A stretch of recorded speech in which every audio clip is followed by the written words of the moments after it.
You're listening to The Dope Experience with Rambi Bryant, Javier Collins, and Sal Vergara. Our conversations revolve around people looking to evolve and transform into the next phase of their lives. We're here to help them navigate this journey by developing one's perspective every day.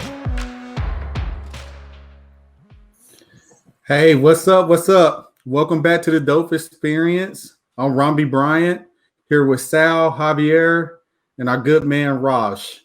And today we're talking about speaking, public speaking and presenting. So I'm gonna tell you a little bit about Rosh. He was a reporter in South Florida for 16 years with WSVN. As a child, he done Broadway acting, and I can tell that he's also my speaking coach. And he talks about that a lot and how that helps you out when it comes to speaking. He's from New York. He got his master's in journalism from Columbia, and he's the co-founder of Mic Drop.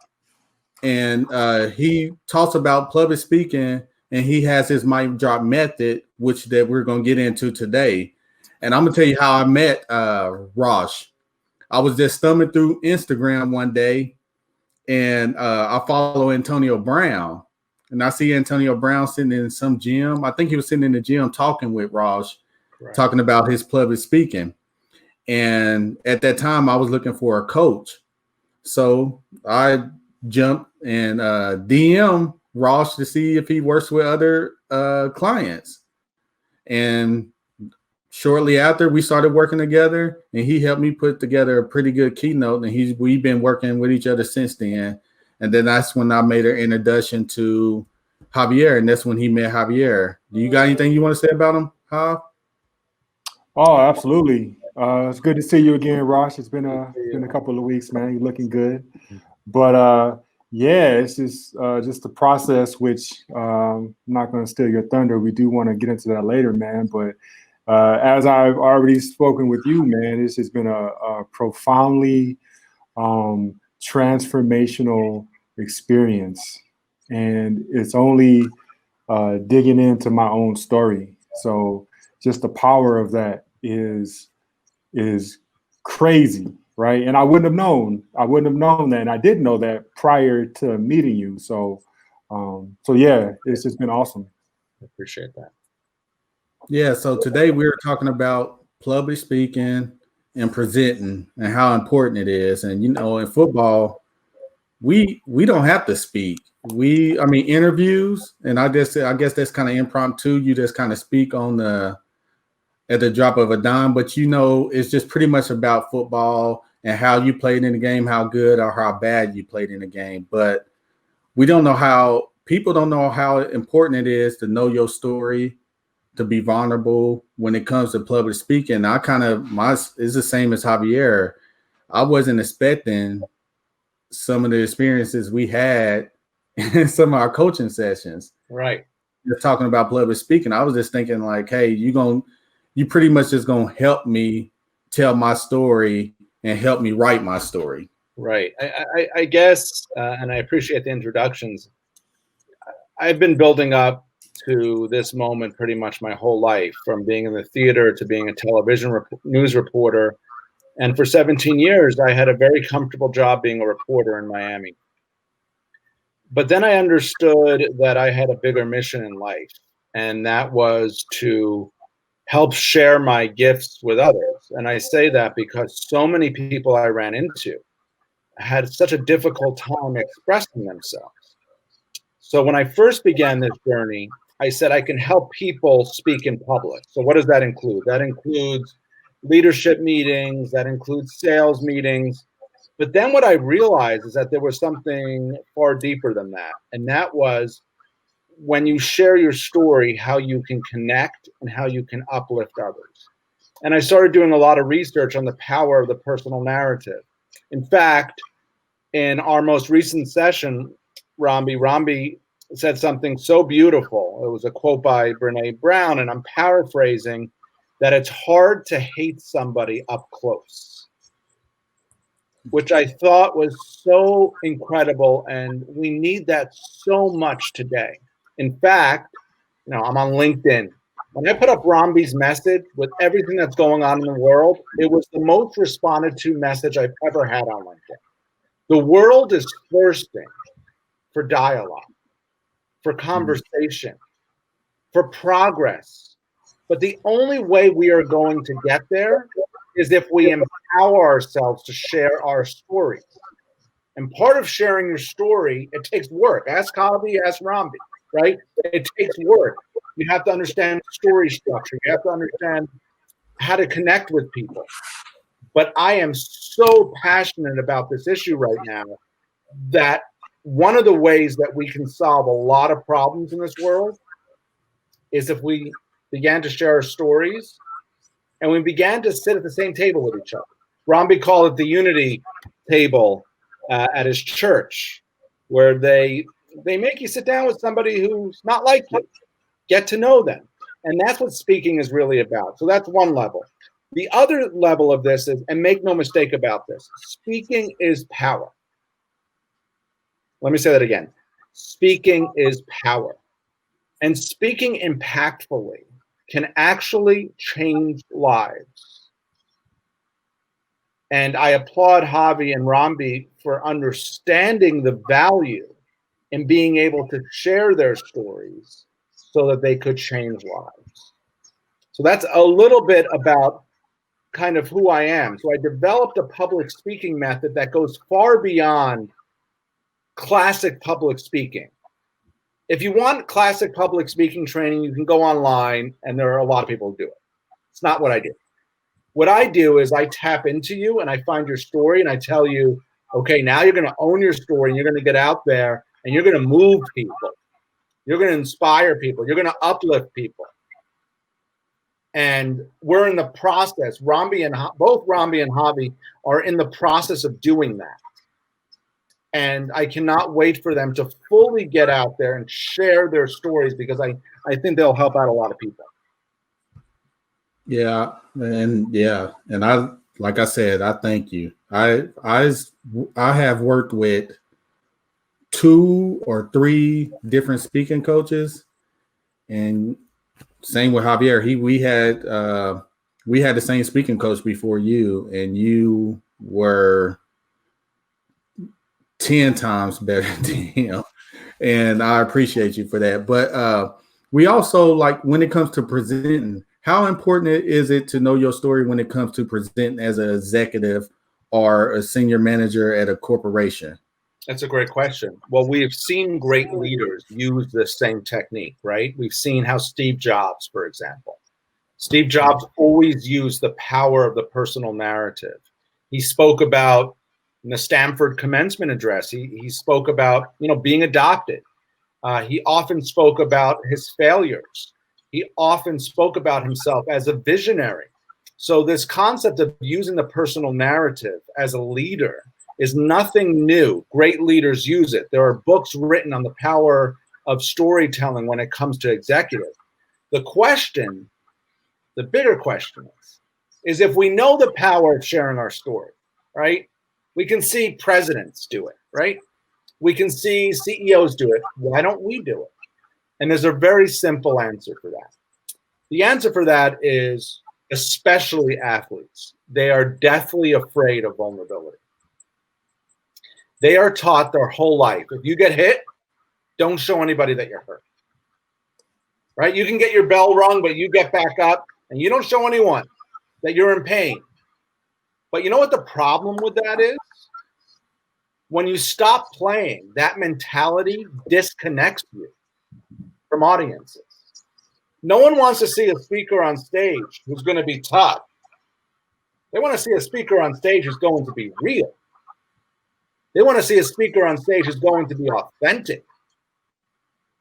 So where that really applies on the football field does not apply post-football. And I would go further than that. I think that it hampers a lot of athletes because all of a sudden after playing football, they want to get out there and they want to connect, whether it's with colleagues in the workplace, whether it's on speaking tours.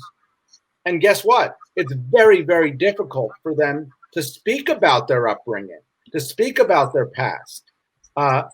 Some of the greatest stories that are out there right now come from athletes, what they've had to overcome to get to where they were. And many of those athletes take that for granted. In reality, they could use that story of how they were able to overcome and persevere to make it to where most people never make it. And they could really use that to help others. If we're really interested in helping people, okay, I'll go out on a limb and I'll say this. If we are really interested in helping people, we will share our stories. We will listen to the stories of others. We will not force upon our narratives, but we will accept everyone's narrative. But this can happen if we can't speak. So what happens if you can't speak? What happens is social media. Inauthentic, what I call disingenuous communication. Lines that can be misinterpreted, or words that come at the spur of the moment that aren't thought out, that oftentimes are mean-spirited. And that's where you've seen people having to delete tweets after they put it out. And because we're so immersed in social media, and because many people have a fear of public speaking, this is where we are at today in our society. We can't have meaningful conversations, and that's what I'm trying to change. And that's why I know both when you and Javi take a stage and share your story, and I'm not giving away any of your story, that's for you to do. I know for a fact, both of you have elements of your story that people out there are going to say, oh my God, I'm not alone. See, when you speak, you create community. When you speak about certain issues, there are universal issues, whether it's, being bullied or whether it's coming from a single parent home. There are going to be people out there who say, that's me. I can relate to that person. And I really can't wait, because my relationship with Javi and Rambi, it's just beginning. The end game for me would be to see both of you up there speaking and inspiring and uplifting people and creating dialogue and creating progress. Yeah, well, Absolutely. I'll go ahead, Javi. No, I was going to say absolutely. Totally agree on a number of things. I think this is a very important dialogue. I think the subject matter is very needed right now. And I think it's so powerful, a subject matter, it goes even beyond a stage, right? When you're talking about speaking, it's things that builds communities. One of the in our coaching philosophies, one of our principles is perspective, and that's really what one's personal story is that perspective, right? And so in doing that, in knowing the power of sharing that perspective and how it can really move mountains and how that type of force is needed right now. Let's just I'm interested in just taking it back to the individuals who, like Rami was once in this position, I was once in this position, where there's just a lot of uncertainty, right? A lot of uncertainty in myself. So just talking about sports, and so for me, that transition, or as we say here, that transformation was it was completely like taking a skyscraper, 20, 30 story building, and just raising it to the ground, right? And then having to find a different location to build the same kind of structure up again. That's similar to what the sports transition or transformation looks like. Can you speak? I'm interested in like someone who is still in that level, that mentality, that frame of mind where they're between these two very powerful identities, one where they are having to let go of, and another to where they're trying to define and figure out. How does one go about even initially or taking the first steps of finding that story or that perspective and Right. and being able to Well, it's an interesting question, and in our training, going forward. I often begin with what is your mission statement or what is your message. It's very important, I think, for athletes prior to them leaving the game to start thinking about what are they passionate about,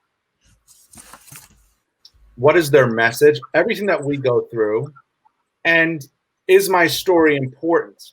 Meaning this, there are so many people who mistakenly believe that no one cares to hear their story, right? Who wants to hear my story? And it's just the opposite. Is you have so many kids who watch these football games and they would love to hear the true stories. And I want to get back to something that I said at the very beginning of this. I will say this again. Speaking is power, right? Every great movement started with a speech. From Moses to Abraham Lincoln to Martin Luther King. Speaking, the ability to work on it and to construct it and to have a message and to have a purpose is powerful. And this is more needed today than ever. Hey, Rosh, this is Sal, and you said something earlier that struck me. You mentioned vulnerability, and in my career for 26 years now, I've been required to talk in front of people, and so I'm always trying to sharpen the way I convey myself and how I articulate myself. But you said something about vulnerability, and I always subscribe to the notion that vulnerability equals relatability. And so, what do you think is the common denominator for everyone who is reluctant to get up on stage or do their first speech to talk in front of people? And I've seen your videos where you get some folks up there and they're visibly uncomfortable. So how do you prepare them mentally to do that? It's one thing if it's just like this, but when you're getting in front of an auditorium, I felt for those. Question, Sal. Great question. The fear of public speaking has nothing to do with words. The fear of public speaking has to do with a fear of judgment. And a feeling like you don't matter. I say this in my training. You got to have some ego as a speaker. When you take that stage and you stand in front of an audience, you got to feel pretty good about yourself. Most people are beaten down by life that I've run into. And what's interesting, Sal, is that these aren't big events. It could be something as simple as a teacher in the 3rd grade telling you to sit down and shut up. It could be a parent saying, I don't want to listen to you. No one needs to hear from you. It could be a kid who is bullied in the 8th grade. And what happens is you start carrying this around with you subconsciously. And you start piling dirt that covers up your essence. And often I find myself with people of clearing away the dirt. You are not the person who was bullied in the 5th grade. You are not the person whose mom left them. You are not the person who was made fun of in school. And what happens is that people carry this around and then they're asked to talk. Who am I to talk? No one is born with a fear of public speaking. It is a learned trait, which means, as we know how anxiety works with the flight or fight syndrome, somewhere along the line, someone must have told you that speaking is dangerous in one way or another. And sometimes it's not so obvious. It could be a small little comment. But especially for sensitive people, those small little comments, they build up. And what I love in the work that I do is I tell people, no, we're going to turn the tables now. We're going to turn the tables. We're going to put you in the spotlight. That's why I left my job after 17 years as a TV news reporter. I was in front of the camera my whole life. It doesn't have to be me anymore. I wanted it to be people who didn't feel like they belonged, and help them. And that's why I'm very passionate about the world of athletics, because I think there are a lot of amazing stories. I have yet to, and I've worked with Lamar Odom and I worked with Antonio Brown. I'm still waiting for that breakthrough where other athletes say, you know what?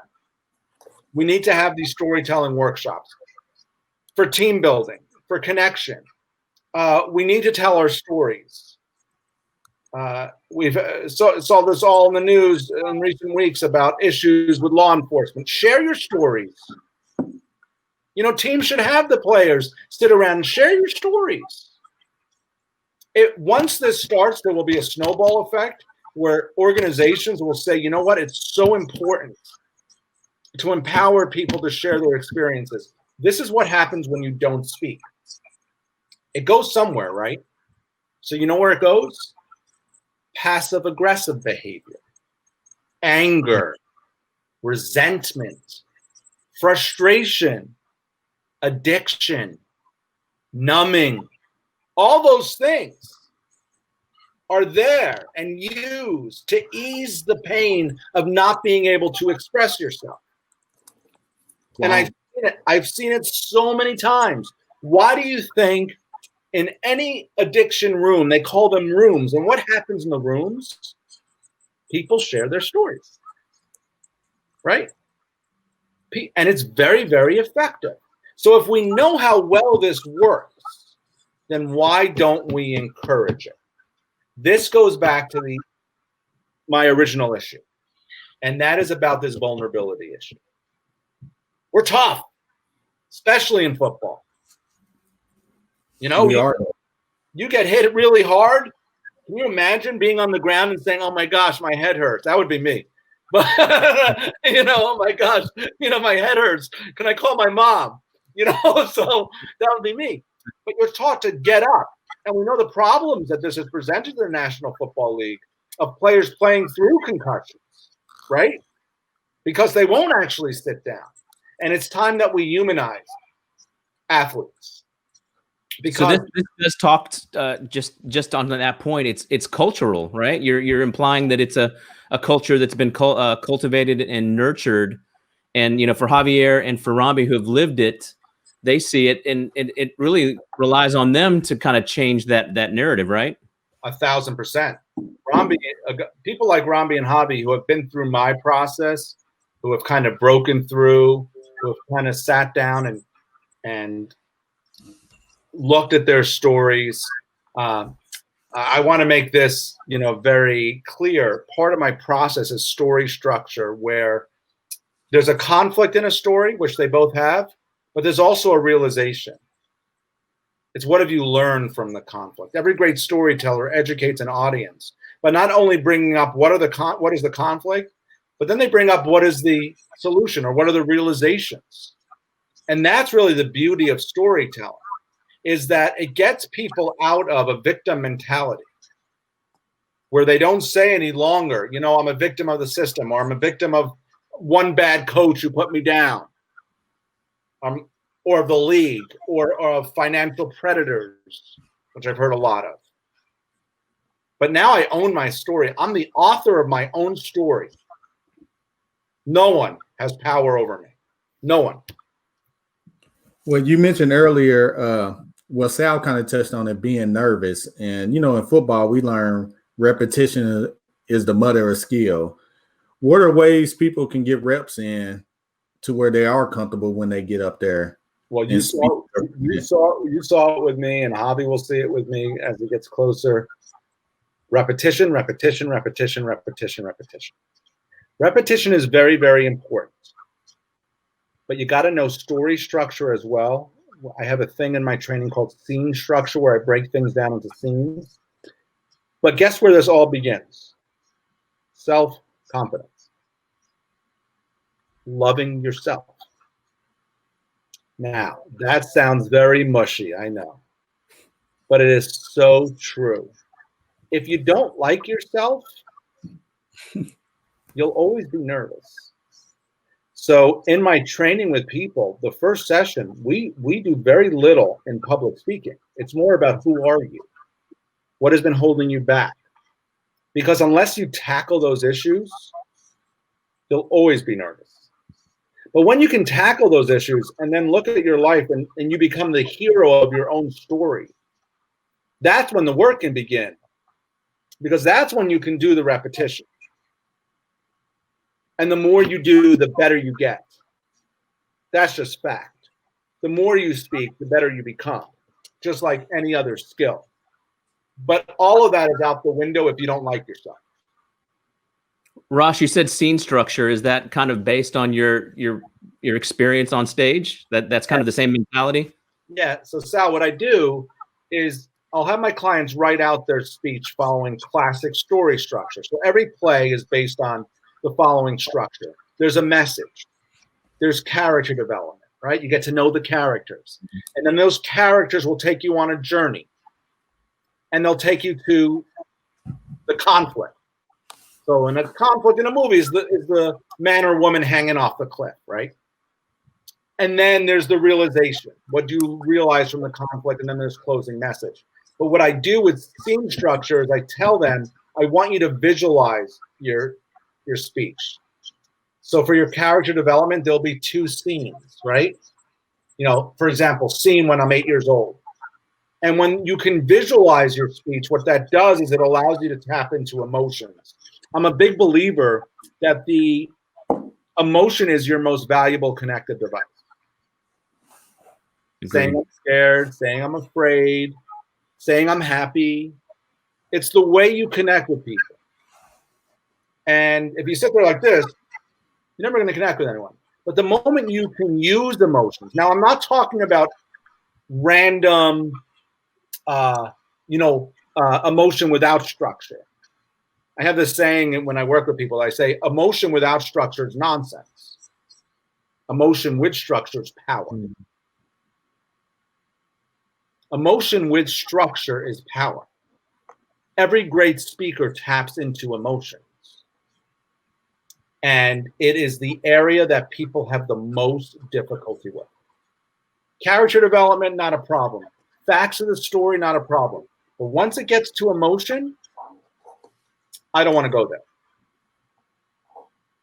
But once you do go there, that's what makes you a great speaker.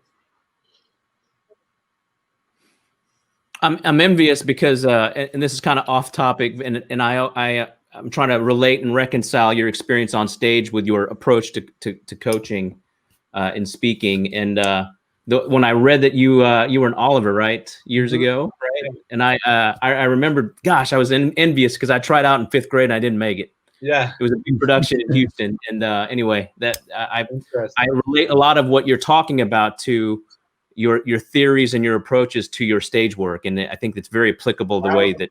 Boy, Sal's on the ball here. Sal's good. Yes, very much so. The theater, growing up as a child actor, I was put under a tremendous amount of pressure at a very young age. I was in Mame on Broadway with Angela Lansbury, and I was 9 years old, but you were expected. You had a multi-million-dollar production riding on your shoulders. I couldn't play baseball. I couldn't get hurt. I couldn't get sick. And if I did get sick, guess what? I'd go on stage with 103 fever. So that was the negative. The positive was I was surrounded by perfectionists. There was no such thing in the Broadway theater as mediocrity. You didn't take a day off. Everything was about doing it right. But perhaps more importantly than that, I fell in love, quite literally, with the connection that performers had with audiences. And I felt it. When you're standing on a Broadway stage and you tell a joke and you can hear the rumble of 2,000 people laughing, there's tremendous power in that. It's like a drug almost. You get addicted to it. What you say, how you move, how you act, you can make someone laugh, you can make someone cry. This is what I love so much. And like most child actors, I had a very successful run. I was in 3 Broadway shows by the age of 11.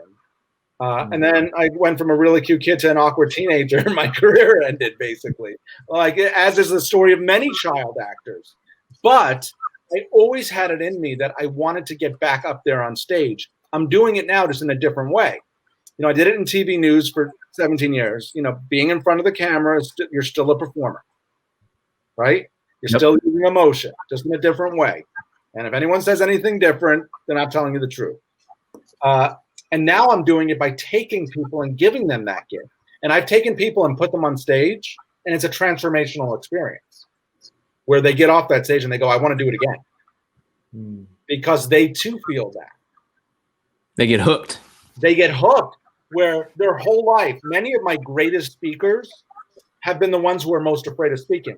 Their whole life, they were told, oh, we don't need to hear from you. Oh, you're not important. Oh, who cares about you? And then all of a sudden you're standing on a stage and you're like, oh my God, I am important. And not only that, in the world we're living in with YouTube, and you get thousands of views, and you know that there are thousands of lives being affected. And let's not forget about this. Social media has really changed everything. And I'll tell you why. It has led to a generation, and thank God, I have 4 children, where, especially with teenagers, where they don't communicate. They're on their phones all the time. Like my son will come home. How was your day? Good. What happened today? Nothing. Nothing happened the whole day? Nothing. How are you? Fine. And so what has happened is that the only avenues for communication right now are, as I mentioned before, just inauthentic communication. It's social media where is anybody real on social media? I don't know. I haven't seen a lot of that. Everyone's having the best life in the world. Only until recently did we start talking about real issues like depression or anxiety or addiction, or maybe one day you don't really feel that great about yourself. And this is where we need to get to. We need to encourage people to be real. And what will happen when people are real with each other, they will learn to like each other. Like Rambi said, it's hard to hate somebody up close because you recognize, and I'll get spiritual here for a moment, that we are all creations of something far greater than us. And when we can just sit and talk and share our stories, it would lead to a much better place. And it's not far off. It's just about big corporate America embracing it. Instead of, giving out grants and donations, embrace storytelling. Really embrace it. Give people the opportunity to speak. And we're not far off. It's just changing the narrative. Yeah, you mentioned the feeling you get from when you get up there and speak. And I got that feeling. The only time when I played football, I had that feeling, and I didn't get that feeling again until I got in Toastmasters, and I spoke in front of maybe 10 people, and I got that feeling again. And that's when I realized, I was like, man, I want to try this public speaking thing out. And but you also have a program that you do for team building. You mentioned that earlier. Are you able to tell us more about that? Yeah, so the team building, which we were doing a lot of pre-COVID, was when I would go into organizations, what storytelling does is that it builds trust between people. When you really know somebody, you can trust them. Without that, you can't trust them. And what my program does is it enables people to share their personal stories. And along the way, it builds a tremendous amount of trust. In fact, I call it trust building. Once you can stand in front of your colleagues and speak and share your story, everything else follows. Sales, presentations, leadership. The problem with most companies is they focus on the latter first. They say, how do we train someone to be a leader? Let's put them through a program. How do we train someone? Why isn't this guy selling? The reason this guy or this woman's not selling is because they have zero self-confidence. Why don't you get to know them first? Learn where they come from. I'll give you a funny story about my team building.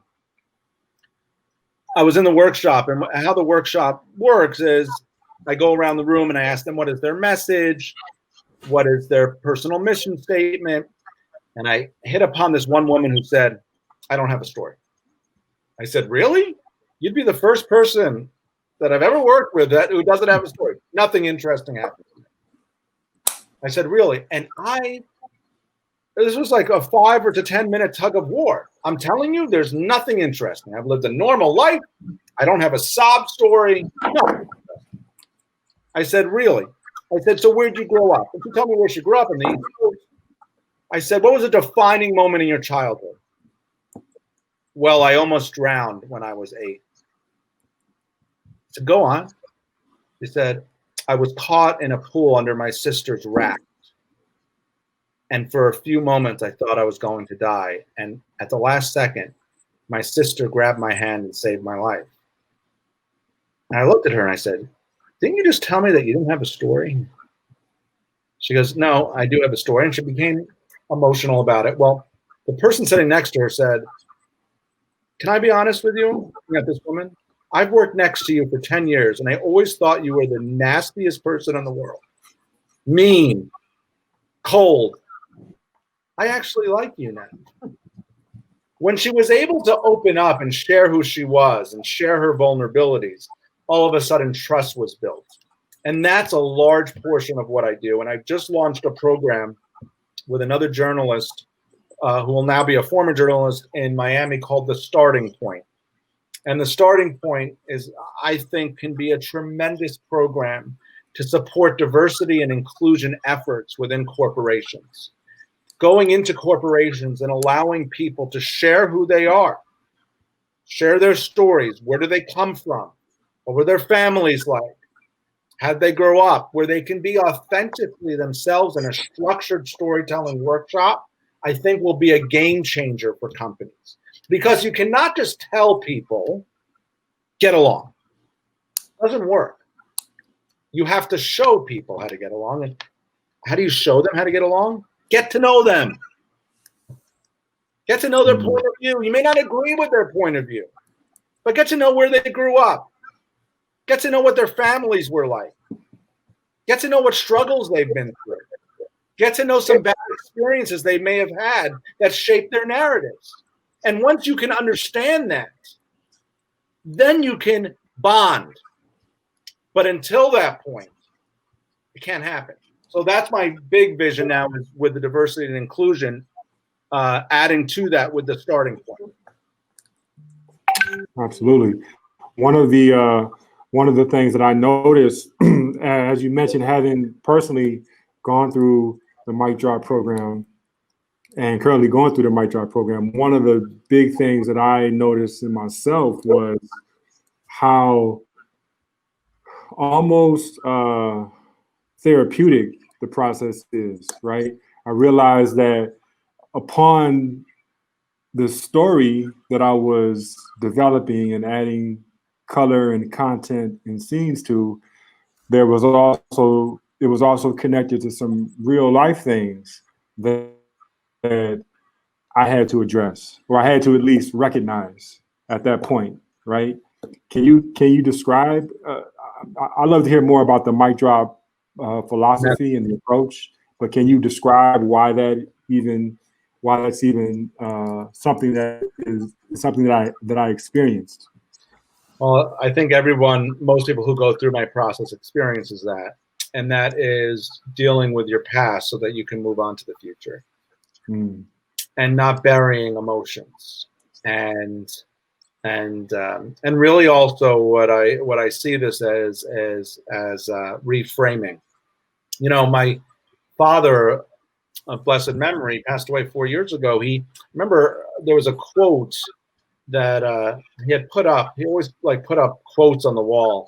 And one of the quotes he put up on the wall was that God gives us struggles as a gift so that in the end the victories taste a bit sweeter. And that always stuck with me. It's like, why is there the struggle?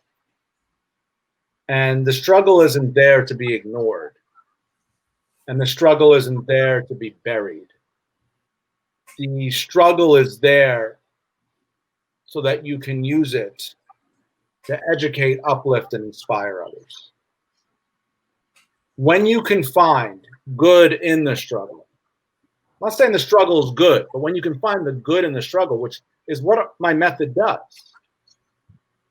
is when you can be free. And when you hold on to the struggle or the anger, or the bitterness or the resentment, when you hold on to that and when you bury that, and I'm talking from personal experience as well, by the way, it destroys you because you find ways to numb it. Inevitably, you find ways to numb it. And the reason why I think the method is therapeutic is because all of a sudden people are able to see and face issues that they put away for many years. But beyond that, we don't leave it at that. We say, okay, now how are you going to use that to move forward? And that's where I think the therapeutic aspect of the method comes in. Rosh, there's so many complexities and like you said, there's some cathartic parts of your approach to speaking. And this will date me. I'm a big fan of Brady Bunch, and the lessons that Mike Brady would give to the kids, and one of it was driving and public speaking. I think it was Marcia in the car, and she was nervous with the instructor, and what he had advised her was to imagine him in his underwear. Right. And when she saw him in his underwear. It made her feel at ease. Is there something, and try to kind of lighten the conversation? Is there something as simple as that when you're on stage, and I've been there, and if there's lights, you can't see them, so that helps out. But if you're looking at 100 eyes or whatever, 100 people, do you advise them? Is there some kind of secret, like look above them? Or I have two answers to this. In TV news, we used to call this the Aunt Sally exercise, where when you stand in front of the camera and you're speaking to hundreds of thousands of people, I want you to visualize that one person that makes you feel comfortable. You're speaking to that one person. And whoever that is in your life, who is that one person that you could walk into a room and just have a conversation? It will actually help your speaking. And here's the other thing that I tell people. This is a really interesting fact. The brain can only focus on one thing at a time. It's amazing. And you can either focus on the nerves or you can focus on your scenes. And this is what I always tell people. If your passion to deliver a message is greater than your fear, the passion always wins. The reason why people get afraid when they speak is because they're not really passionate about what they're talking about.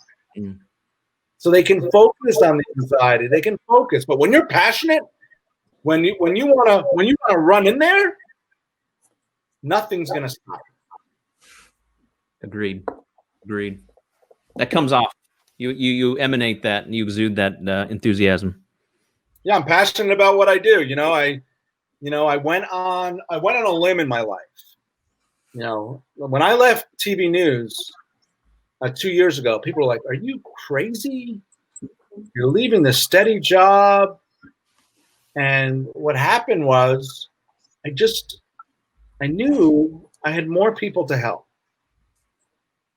and I'm helping a lot of people. I would say the majority of the people that I come into contact with, their lives are changed, and that's incredible. Absolutely. Attest to that. Yeah, absolutely. Very, very important stuff. This is a time where we segue to the next part, but this has been a very enriching and fascinating conversation. And we're talking about the power of one's voice and how one's voice can truly move mountains. I think there's no better time than right now to have this kind of dialogue and to have this kind of message shared to anyone who is open and receptive to the message. I think the time is now. I want to thank you, Rosh, for coming on and sharing this information and giving us your insights on this very powerful subject matter.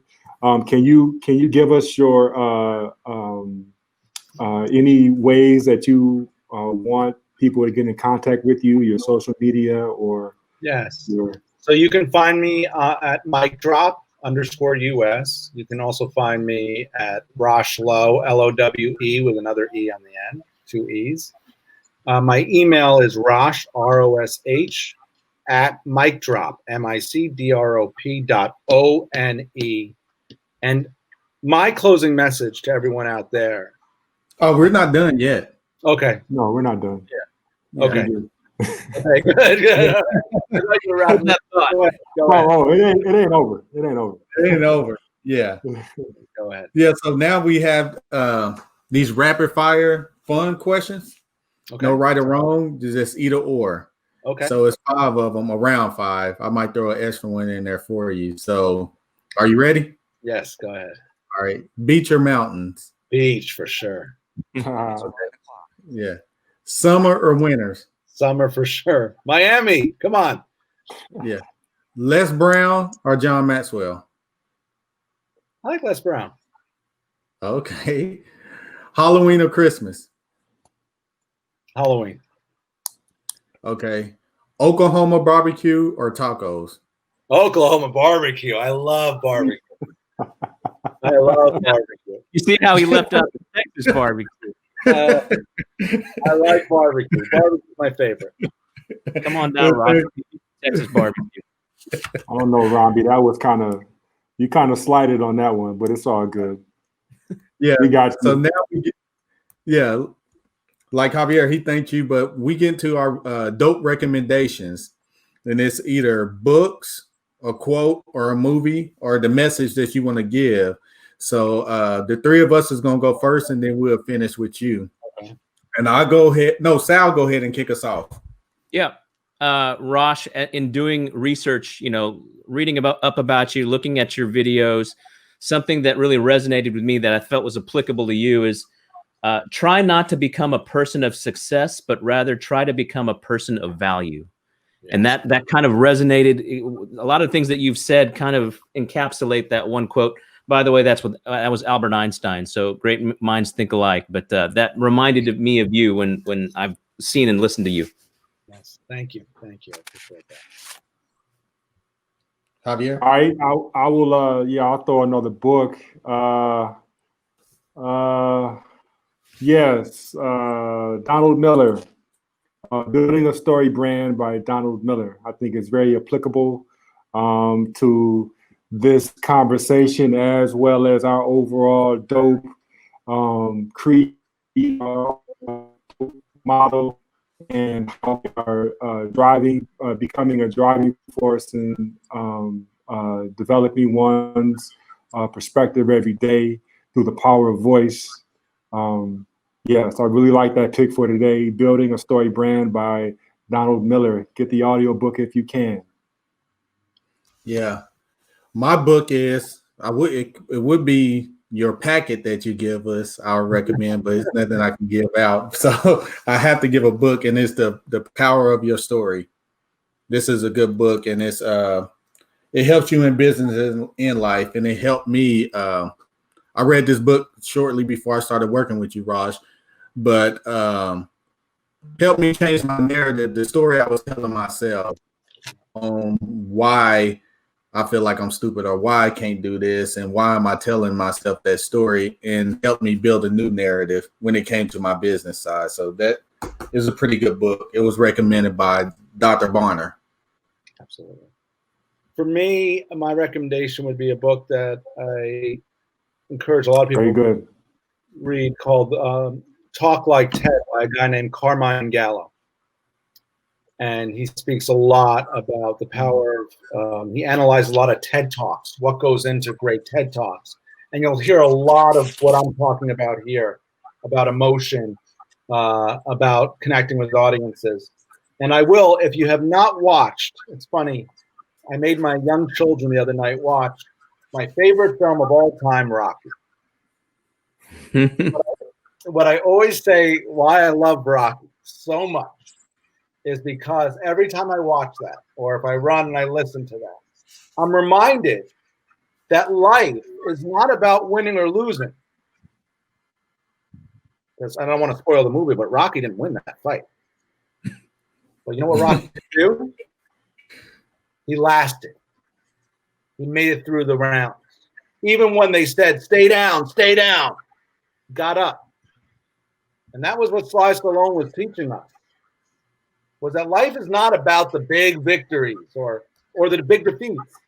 It's about getting hit and getting up. And that's what I try to do with people. Amen. What was your closing message? Was that it?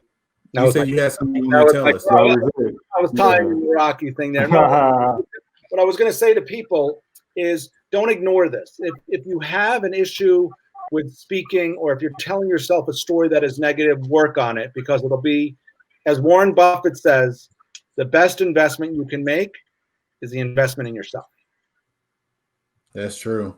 Amen. And that brings us to our closing, and invest in watching the Dope Experience. So we'd like to thank everybody for coming out, watching us, and make sure you look out for our next episode. And I love you, Hobby and Romby. I really do. They're great guys, and I can't wait to get them out there. See you, Sal. Yeah. Nice to see you. Good seeing you. Now go be dope and give hope. Thanks for tuning in to this episode of the Dope Experience. Our hope is that you're left with a new perspective to formulate a blueprint of growth and transformation. Make sure you subscribe to us on Spotify or wherever you consume podcasts. Stay dope.